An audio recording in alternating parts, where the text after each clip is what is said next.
Bomini na minister d'Harmonie, Cecilia, Bomini na todos nos invitados, damas e caballeros, aqui presente. Ik schakel even naar het Nederlands, toch? Dat is ook in het Nederlands, omdat de presentatie grotendeels in het Nederlands gaat plaatsvinden. Dan schakel ik eventjes naar het Nederlands. En straks met de discussie, dan gaat het over in het papiermens. Oké. Ik wens iedereen een fijne avond. En dat we aan het einde, zowel de uitgenodigden als Provista, meer en meer geïnspireerd zijn om zich te blijven ontwikkelen en nieuwe uitdagingen aan te gaan. Met behulp en input van iedereen creëren we nieuwe dingen, nieuwe zicht, visie, wat je het ook noemen wil, op allerlei zaken. 17 jaar hier te Provista, ik, Esther Winkelaar, als directeur, zag ik alleen maar vooruitgaan in al die jaren. In kwaliteit ten behoeve van de doelgroep en zelf naar de samenleving toe. Al 17 jaar geleden was de drempel echt heel hoog. Ja? Ik zag echt dat mensen hier niet binnenkwamen omdat ze dachten van ja, je moet blind zijn. Zelf, de naam was een hele hoge drempel. Het heette toen Sociedad Nacional Pacieguna.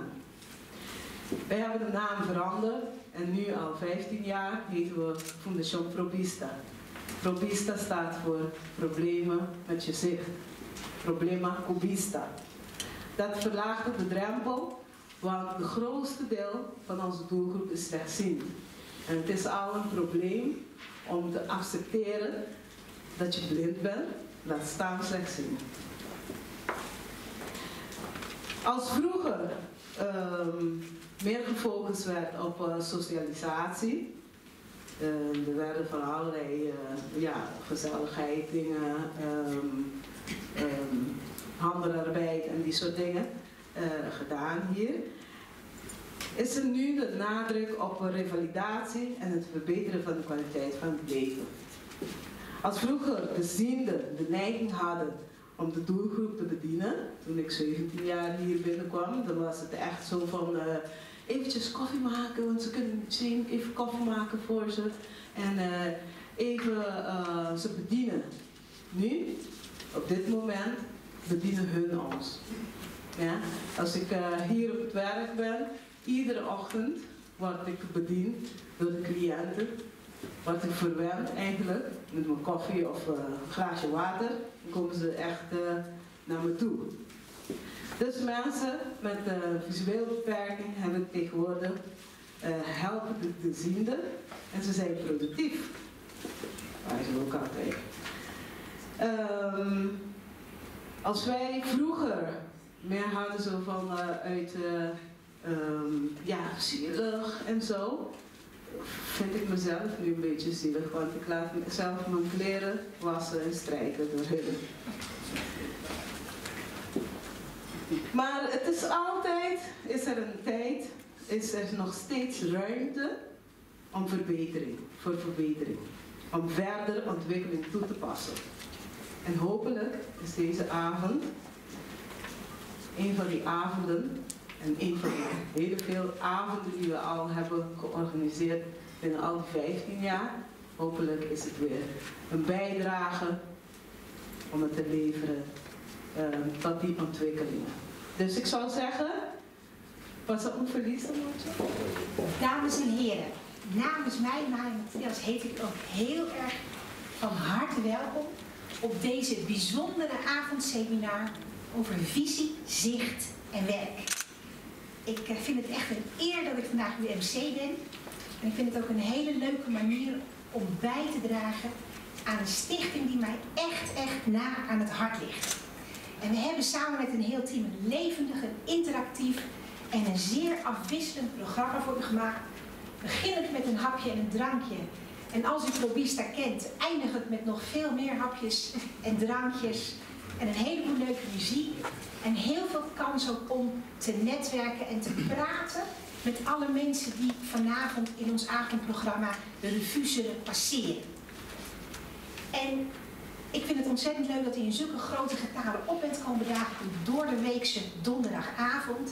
En als het goed is, als ik naar de deelnemerslijst kijk, dan zitten hier werkgevers, werknemers, Probista-cliënten, role models, oud-ministers, een hele nieuwe minister, recruiters, uitzendbureaus, een heleboel geïnteresseerden. En ik hoop echt aan het eind van deze avond dat wij u als Probista hebben kunnen overtuigen van onze visie. Namelijk dat professionals met beperkt zicht uitstekend, gedreven en prima productief kunnen zijn in uw organisatie en in onze samenleving. En dat de afdeling werkgelegenheid van Probista daar heel graag een cruciale en een verbindende rol in speelt. Fundación Probista staat mij heel na aan het hart. En ik wil ook heel graag uitleggen waarom. Omdat het heel veel te maken heeft met de kern van deze avond. Met zicht op werk. En ik kom hier al 10 jaar als schrijver, als trainer, als vrijwilliger en vanuit de Rotary zelfs als fundraiser. En de eerste keer dat ik hier stond voor de receptie, heeft mij echt geraakt. En dat wil ik graag met u delen. Ik stond hier voor die glazen raam bij de receptie. En op die glazen raam hing een wit A4'tje met wat zinnen erop. En u moet straks maar gaan kijken, want dat A4'tje hangt er nog steeds. En op dat A4'tje stond: liefde is blind. Ik ben blind, dus ik ben liefde. En ik vond dat als schrijver, maar ook gewoon als persoon, vond ik dat indrukwekkend. En ik heb daar ook heel lang over nagedacht. En in die 10 jaar dat ik Probista heb leren kennen, heb ik Probista ook echt leren kennen als een hele liefdevolle vereniging. Een vereniging, een stichting waar iedereen welkom is. Waar er heel veel en heel hard gelachen wordt. Waar iedereen meedoet, waar iedereen participeert. En waar iedereen er gewoon bij hoort. Maar in die 10 jaar heb ik een heleboel dingen gedaan. En wat ik u ook mee wil geven, Probista is veel meer dan alleen een liefdevolle en zorgzame stichting. Het is namelijk een stichting met heel veel drive en ambitie. En als ik kijk naar al die cliënten van Probista, van jong tot oud, wat ik dan zie, is dat het team van Probista Professionals al deze mensen echt in hun kracht probeert te zetten. Activeert, aan het werk zet, zelfstandig maakt, stimuleert tot opleiding en waar mogelijk ook inzet in werk. En een aantal jaren geleden heb ik als vrijwilliger een tentoonstelling gemaakt, samen met een fotograaf en een vormgever. En dat is absoluut tot nu toe mijn allermooiste klus geweest. En die tentoonstelling heette Blind Ambition. En tijdens die tentoonstelling heb ik gepraat met heel veel cliënten van Probista. En wat mij echt opviel was hun doorzettingsvermogen. Hun behoefte om zoveel mogelijk zelfstandig te zijn. En ook vooral om weer te gaan werken of aan het werk te blijven. En wij hebben u in het programmaboekje een beeldende start beloofd. En ik wil u ook een aantal bijzondere foto's van die tentoonstelling laten zien. Van mensen zoals u en ik. Van mensen met een beperkt zicht, die net als u en ik iets van hun leven willen maken. Ik kijk even naar Daya of zij eventjes wil klikken voor mij. Kan dat? Oh, jij klikt zo. Hartstikke goed. Mensen, ik begin bij een jong... Oh. Moet dat anders?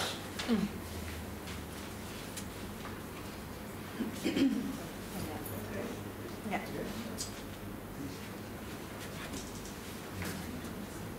Ik begin bij een heel mooi jong meisje, Mildred Kraal.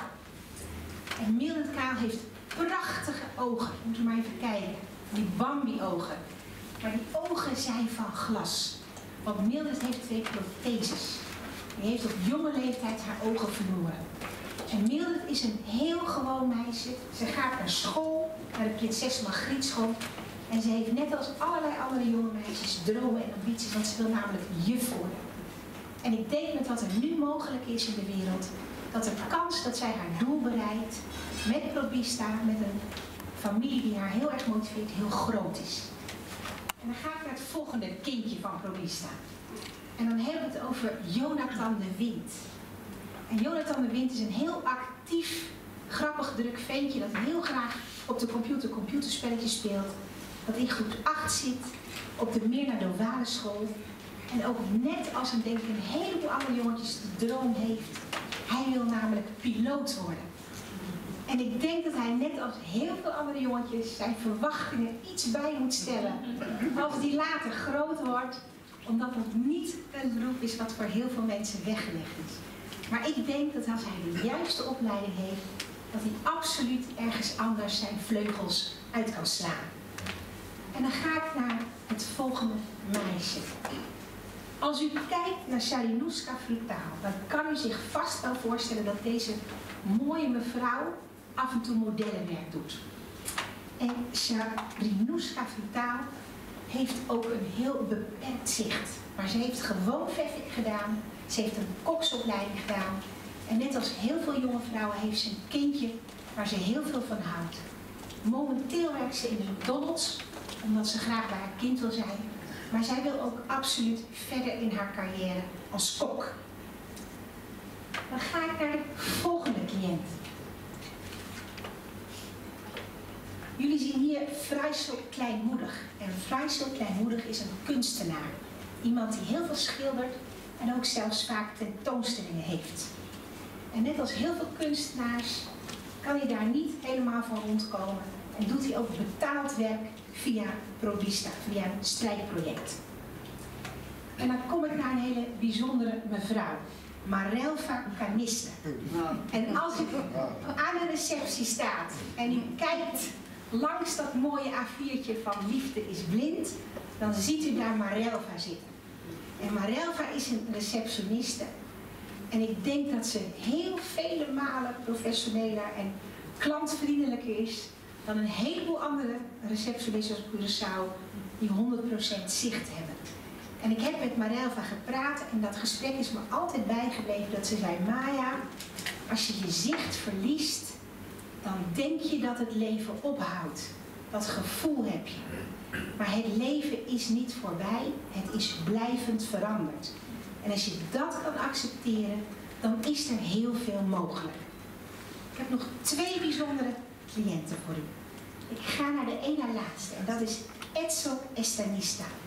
Dat is een uitermate intelligente jurist die ook zijn zicht verloor en zich helemaal omschoolde tot bibliothecaris. Iemand die moeiteloos met computers werkt, met digitale databases, die presentaties geeft aan media en scholen en die daar ook heel veel respect mee afdwingt. En dan kom ik bij de laatste Probista-cliënt, die zit hier ook in de zaal, heel vlak bij mij in de buurt. En dat is Ernestine Davis. En zij is last, but zeker not least. En Ernestine is met pensioen. Maar niet nadat ze een hele lange en hele vruchtbare carrière heeft afgesloten als beleidsspecialist van bureau Vrouwenzaken. En nu ze met pensioen is, doet ze nog steeds heel veel vrijwilligers en bestuurswerk en weet ze eigenlijk van geen ophouden. En ook met Ernestine heb ik gepraat en ook dat gesprek is mij heel erg bijgebleven.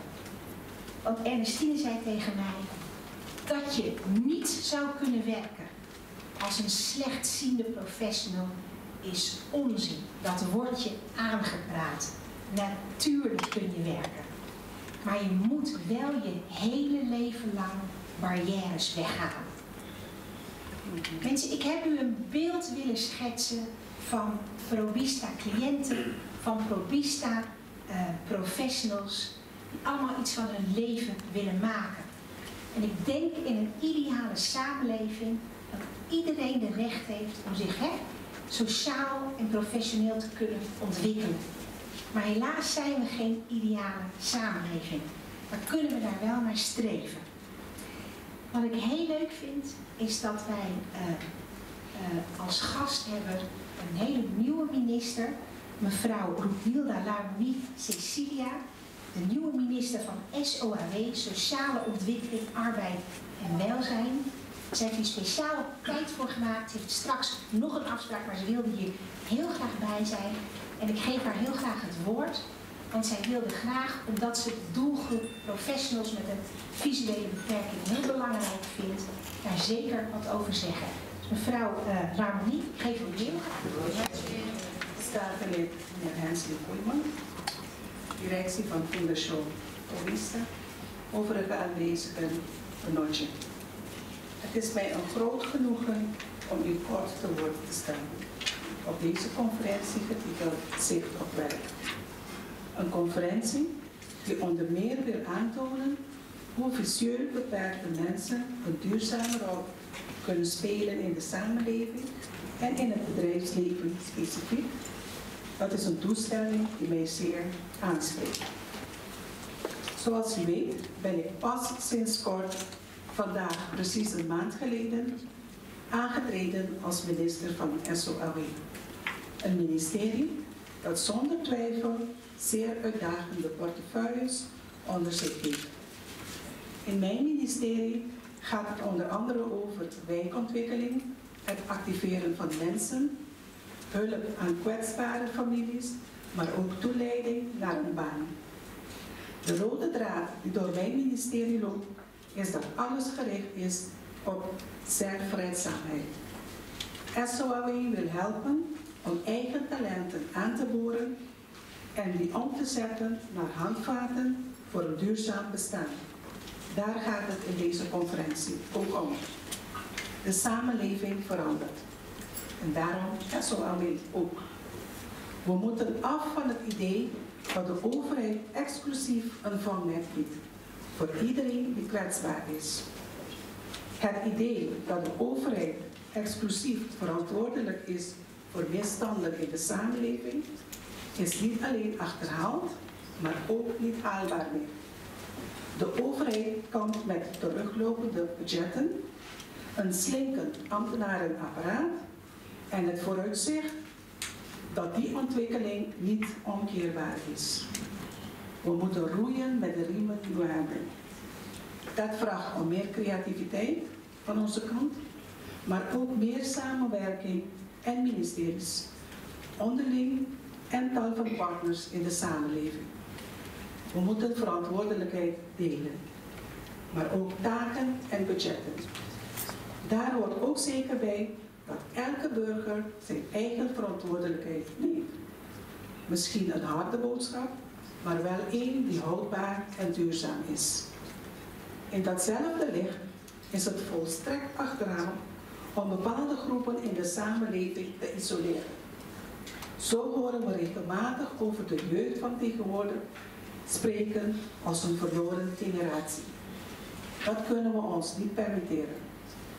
Ik sta voor een inclusieve aanpak. Iedereen kan en moet meedoen in de samenleving. Dat is niet alleen vanuit een bepaald idealisme, de beste insteek. Ook dit heeft een economische dimensie die we moeten inzien.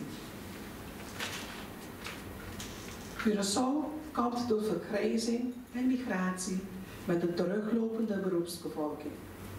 Onze bevolking wordt ouder en het aandeel van de bevolking dat onze sociale zekerheid moet garanderen, wordt kleiner en kleiner.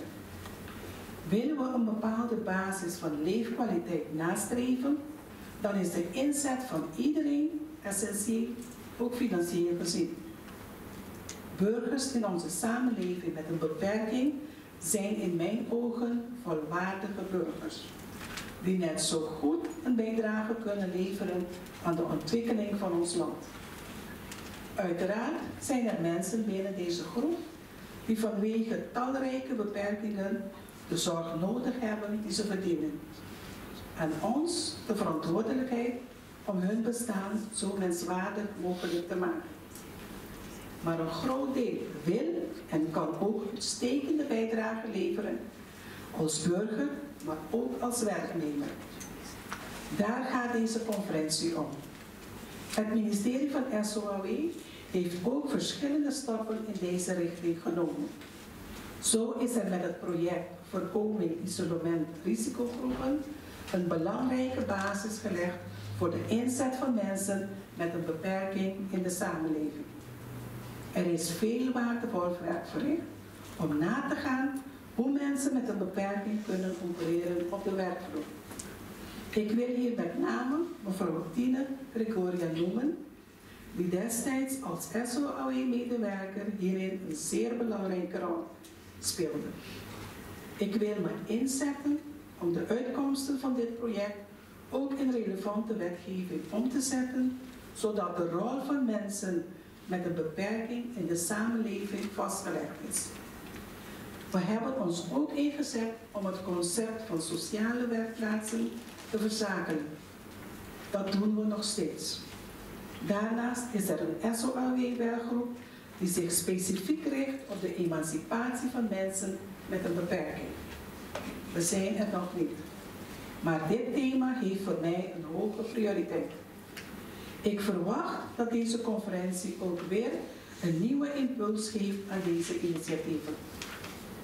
Tot slot wil ik een woord van waardering aan de gastorganisatie van deze conferentie, ProVista.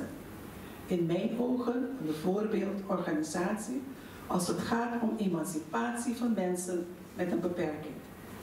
Niet alleen door professionele wijze van management, maar ook door haar zakelijke insteek, haar proactieve houding en haar uitstekende communicatiecampagne.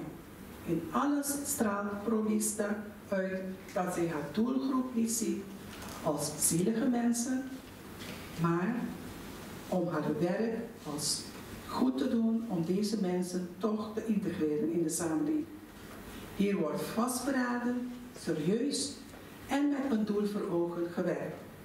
Een werkwijze die navolging verdient en mij bovendien hoop geeft dat de weg die wij als SOAW ingeslagen zijn de juiste is.